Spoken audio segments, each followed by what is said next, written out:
ಆತ್ಮೀಯ ಬಂಧುಗಳೇ, ಮಹಾಭಾರತ ಉದ್ಯೋಗ ಪರ್ವ. ಇದರಿಂದ ಶ್ರೀಕೃಷ್ಣ ರಾಜ ಯುಧಿಷ್ಠಿರನಿಗೆ ಕೌರವ ಸಭೆಯ ಸಮಾಚಾರವನ್ನ ತಿಳಿಸೋದು. ಈ ವಿಷಯದ ಬಗ್ಗೆ ನಾವು ತಿಳ್ಕೊಳ್ತಾ ಇದ್ವಿ. ಹೋದ ಭಾಗದಲ್ಲಿ ಗಾಂಧಾರಿ ತನ್ನ ಮಗನಿಗೆ ಬುದ್ಧಿವಾದವನ್ನ ಹೇಳ್ತಾ ಇದ್ದಾಳೆ. ಈ ಕುರುವಂಶದಲ್ಲಿ ಎಲ್ಲರೂ ಕೂಡ ಒಳ್ಳೆ ರೀತಿಯಲ್ಲಿ ನಡ್ಕೊಳ್ತಾ ಈ ಭೋಗವನ್ನ ಭೋಗಿಸ್ತಾ ಬಂದಿದ್ದಾರೆ. ಆದ್ರೆ ಈ ರಾಜ್ಯ ಅನ್ನೋದು ಧೃತರಾಷ್ಟ್ರನಿಗೆ ವಿದುರನಿಗೆ ಸೇರಿರುವಂಥದ್ದಲ್ಲ, ಇದು ಪಾಂಡುಗೆ ಸೇರಿರುವಂಥದ್ದು. ಈಗ ನಿಜವಾಗ್ಲೂ ಇದ್ರ ಮೇಲೆ ಅಧಿಕಾರ ಇರೋದು ಪಾಂಡವರಿಗೇನೆ ಇರೋದು. ಅದಕ್ಕೋಸ್ಕರನೇ ಯುಧಿಷ್ಠಿರನೇ ಈ ಒಂದು ಕುರುವಂಶದ ರಾಜ್ಯದ ಪಾಲನೆಯನ್ನ ಮಾಡಬೇಕು ಅಂತಂದ್ಬಿಟ್ಟು ಅವಳು ಹೇಳ್ತಾಳೆ. ಗಾಂಧಾರಿ ಈ ರೀತಿ ಹೇಳಿದ ಮೇಲೆ ಮಹಾರಾಜ ಧೃತರಾಷ್ಟ್ರ ಹೇಳ್ತಾನೆ, ಮಗನೇ, ನಿನ್ನ ದೃಷ್ಟಿಯಲ್ಲಿ ತಂದೆ ಬಗ್ಗೆ ಸ್ವಲ್ಪ ಆದ್ರೂ ಗೌರವ ಇದ್ರೆ ನಾನು ನಿನಗೇನನ್ನು ಹೇಳ್ತೀನೋ ಅದ್ರ ಕಡೆ ಸ್ವಲ್ಪ ಗಮನ ಕೊಡು, ಮತ್ತೆ ಅದಕ್ಕನುಸಾರವಾಗಿ ನೀನು ನಡ್ಕೋ ಅಂತಂದ್ಬಿಟ್ಟು ಹೇಳ್ತಾನೆ. ಮೊದಲು ಕುರುವಂಶದ ವೃದ್ಧಿ ಮಾಡುವಂತಹ, ಅಂದ್ರೆ ಈ ಕುರುವಂಶದಲ್ಲಿ ಮೊದಲಿಗೆ ಯಾರು ಬಂದಿದ್ದು ಅಂತಂದ್ರೆ ನಹುಷ. ಆ ನಹುಷನ ಮಗ ಯಯಾತಿ ಅನ್ನುವಂತ ಒಬ್ಬ ರಾಜ ಇದ್ದ. ಅವನಿಗೆ 5 ಜನ ಮಕ್ಕಳಿದ್ರು. ಅವರಲ್ಲಿ ಎಲ್ಲರಿಗಿಂತ ದೊಡ್ಡವನು ಯದು ಅಂತನ್ಬಿಟ್ಟು, ಮತ್ತೆ ಎಲ್ಲರಿಗಿಂತ ಚಿಕ್ಕವನು ಪುರು ಅಂತನ್ಬಿಟ್ಟು. ಪುರು ರಾಜ ಯಯಾತಿಯ ಆಜ್ಞೆಯನ್ನ ಪಾಲನೆ ಮಾಡ್ತಾ ಇದ್ದ. ಅಂದ್ರೆ ತನ್ನ ತಂದೆ ಏನ್ ಹೇಳ್ತಾ ಇದ್ನೋ ಅದನ್ನೆಲ್ಲ ಅವನು ಚೆನ್ನಾಗಿ ಪಾಲನೆ ಮಾಡ್ತಾ ಇದ್ದ. ಅವನು ರಾಜನ ಒಂದು ವಿಶೇಷ ಕಾರ್ಯವನ್ನು ಕೂಡ ಮಾಡಿರ್ತಾನೆ. ಅದಕ್ಕೋಸ್ಕರನೇ ಅಂದ್ರೆ ಅವನದು ಏನೋ ಒಂದು ಇಂಪಾರ್ಟೆಂಟ್ ಆಗಿರುವಂತ ಒಂದು ಕೆಲಸವನ್ನ ಅವನು ಮಾಡ್ಕೊಟ್ಟಿರ್ತಾನೆ. ಅದಕ್ಕೋಸ್ಕರ ಚಿಕ್ಕವನಾಗಿದ್ರೂ ಕೂಡ ಯಯಾತಿ ಏನ್ ಮಾಡ್ತಾನೆ, ಅವನನ್ನೇ ರಾಜಸಿಂಹಾಸನದ ಮೇಲೆ ಕೂರಿಸಿರ್ತಾನೆ. ಈ ರೀತಿ ದೊಡ್ಡ ಮಗ ಏನಾದ್ರೂ ಅಹಂಕಾರಿಯಾಗಿದ್ರೆ ಅವನಿಗೆ ರಾಜ್ಯ ಅನ್ನೋದು ಸಿಗೋದಿಲ್ಲ.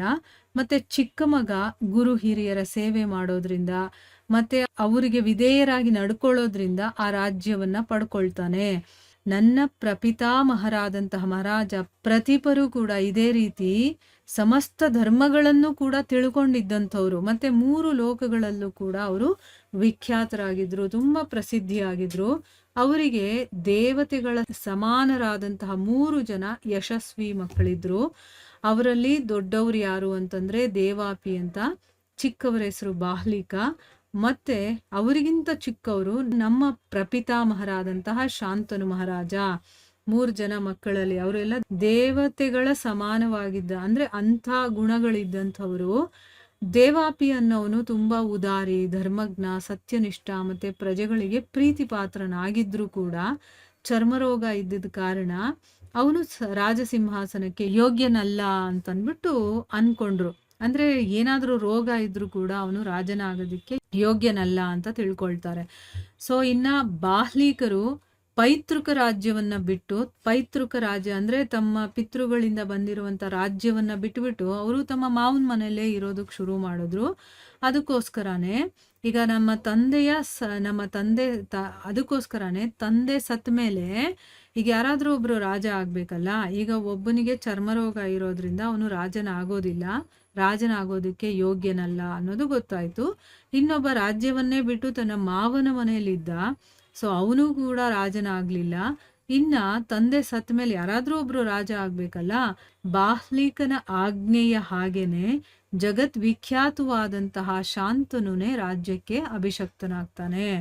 ಅಂದ್ರೆ ಬಾಹ್ಲಿಕ ತನ್ನ ಮಾವನ ಮನೆಯಲ್ಲಿ ಇರೋದ್ರಿಂದ ನಾನು ರಾಜ ಆಗೋದಿಲ್ಲ, ಶಾಂತನುನೇ ಆಗ್ಲಿ ಅಂತನ್ಬಿಟ್ಟು ಆ ರಾಜ್ಯಕ್ಕೆ ಶಾಂತನುನೇ ಅಭಿಷಕ್ತನಾಗ್ತಾನೆ. ನೋಡಿ, ಚಿಕ್ಕವನಾದ್ರೂ ಕೂಡ ಇಲ್ಲಿ ಆ ಸಂದರ್ಭ ಹೇಗಿರುತ್ತೆ ಅದ್ರ ಪ್ರಕಾರ ಅವನಿಗೆ ರಾಜ್ಯ ಸಿಕ್ತು. ಇದೇ ರೀತಿ ಪಾಂಡು ಕೂಡ ನನಗೆ ಈ ರಾಜ್ಯವನ್ನ ಕೊಟ್ಟಿದ್ದ. ಅಂದ್ರೆ ಇಲ್ಲಿ ಧೃತರಾಷ್ಟ್ರ ಹೇಳ್ತಾ ಇರೋದು, ಈಗ ನನಗೆ ಯೋಗ್ಯತೆ ಇರಲಿಲ್ಲ, ನಾನು ಕುರುಡ ಆದ್ರೂ ಕೂಡ ನಾನ್ ರಾಜ್ಯವನ್ನ ಆಳೋ ಹಾಗಿರ್ಲಿಲ್ಲ. ಅದೇ ರೀತಿ ಪಾಂಡು ಈಗ ಕಾಡಿಗೆ ಹೋಗ್ಬೇಕಾದಂತ ಪರಿಸ್ಥಿತಿ ಬಂದಿದ್ರಿಂದ ಅವನು ನನಗೆ ಈ ರಾಜ್ಯವನ್ನ ಕೊಟ್ಟಿದ್ದ. ನಾನು ಅವನಿಗಿಂತ ದೊಡ್ಡವನೇ ಆಗಿದ್ದೆ, ಆದ್ರೂ ಕೂಡ ನನಗೆ ಕಣ್ಣಿಲ್ದೆ ಇರೋ ಕಾರಣದಿಂದ ರಾಜ್ಯದ ಅಧಿಕಾರದಿಂದ ನಾನು ವಂಚಿತನಾಗಿದ್ದೆ. ಮತ್ತೆ ಚಿಕ್ಕವನಾಗಿದ್ರೂ ಕೂಡ ಪಾಂಡುವಿಗೆ ರಾಜ್ಯ ಸಿಕ್ಕಿತ್ತು. ಈಗ ಪಾಂಡು ಸತ್ತ ಮೇಲಂತೂ ಈ ರಾಜ್ಯ ಅವನ ಮಕ್ಕಳಿಗೆ ಸೇರ್ಬೇಕಾಗಿರುವಂತ ಸ್ವತ್ತಿದು. ನಾನು ರಾಜ್ಯದ ಭಾಗಿದಾರನಲ್ಲ, ನೀನು ಕೂಡ ರಾಜನ ಪುತ್ರನು ಅಲ್ಲ, ನಾನೇ ರಾಜ ಅಲ್ಲ ಅಂತಂದ್ಮೇಲೆ ರಾಜನ ಮಗ ಅಂತ ನೀನ್ ಹೇಗ್ ಅನ್ನಿಸ್ಕೊಳ್ತೀಯ ಅಲ್ವಾ? ಅದಕ್ಕೆ ನೀನು ರಾಜ್ಯದ ಸ್ವಾಮಿ ಕೂಡ ಆಗೋದಕ್ಕೆ ಆಗೋದಿಲ್ಲ. ಹಾಗಿದ್ಮೇಲೆ ಬೇರೆಯವರ ಅಧಿಕಾರವನ್ನ ಕಸಿದುಕೊಳ್ಳೋದಕ್ಕೆ ನೀನು ಯಾಕೆ ಇಷ್ಟಪಡ್ತಾ ಇದೀಯಾ? ಈಗ ನೀನೇನಾದ್ರೂ ಅಧಿಕಾರವನ್ನ ಬಯಸಿದ್ದಾದ್ರೆ ಅದನ್ನ ಕಸಿದುಕೊಳ್ಳೋದು ಅಂತಾನೆ ಹೇಳೋದು ಅಲ್ವಾ? ಅದಕ್ಕೆ ಹೇಳ್ತಾ ಇದ್ದಾನೆ ಮಹಾತ್ಮ ಯುಧಿಷ್ಠಿರ ರಾಜಪುತ್ರನಾಗಿದ್ದಾನೆ, ಅವನು ರಾಜನ ಮಗ.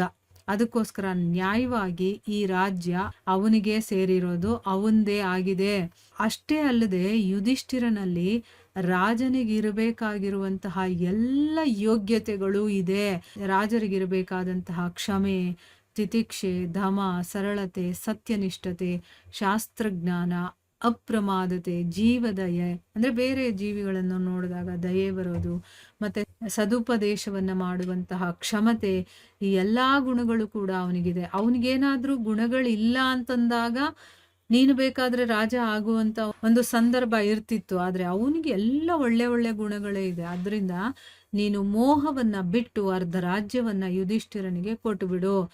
ಅರ್ಧವನ್ನ ನಿನ್ನ ತಮ್ಮಂದಿರ ಸಹಿತ ನಿನ್ನ ಜೀವನ ನಿರ್ವಹಣೆಗೆ ಇಟ್ಕೋ. ಅಂದ್ರೆ ನಿನಗೇನೂ ಇಲ್ಲ ಅಂತಲ್ಲ, ಅರ್ಧವನ್ನ ಅವ್ರಿಗೆ ಕೊಡು, ಅರ್ಧವನ್ನ ನೀನು ಇಟ್ಕೊಂಡು ನೀನು ಆರಾಮಾಗಿ ನಿನ್ನ ತಮ್ಮಂದ್ರ ಜೊತೆ ನೀನು ಜೀವನವನ್ನ ನಡೆಸು ಅಂತ ಅಂದ್ಬಿಟ್ಟು ಹೇಳ್ತಾನೆ. ಮುಂದುವರೆದೇನಾಗುತ್ತೆ ಅಂತ ನಾವು ಮುಂದಿನ ಭಾಗದಲ್ಲಿ ತಿಳ್ಕೊಳ್ಳೋಣ. ಹರೇ ಕೃಷ್ಣ.